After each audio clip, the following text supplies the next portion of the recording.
श्री स्वामी समर्थ. नमस्कार मंडळी, कोणत्या गोष्टी आपण गुप्त ठेवल्या पाहिजे ते आज आपण बघणार आहोत. त्यासाठी तुम्हाला व्हिडिओ शेवटपर्यंत नक्की बघावा लागेल. चॅनलवर नवीन असाल तर चॅनलला सबस्क्राईब करा, फॉलो करा आणि व्हिडिओला लाईक करून जा.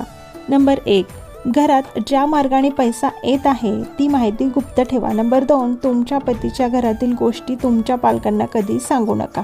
नंबर 3, जर तुम्ही लग्न करणार असाल तर लग्न जवळ येऊपर्यंत कुणाला सांगू नका. नंबर 4, बहिणीचे मुलीचे कोणतेही प्रेम प्रकरण उघड झाले असेल तर ते गुप्त ठेवा. नंबर 5, पती पत्नीमधील प्रेमसंबंधित संभाषणे किंवा परस्पर मतभेद गुप्त ठेवा. नंबर 6, कुणाकडून कर्ज घेतले असेल किंवा कुणाला कर्ज दिले असेल तर ती माहिती कुणालाही सांगू नका. नंबर 7, जर तुमचा मुलगा बिघडला असेल म्हणजेच दारू, जुगार अशा प्रकारे व्यसन त्याला लागले असेल तर ते सुद्धा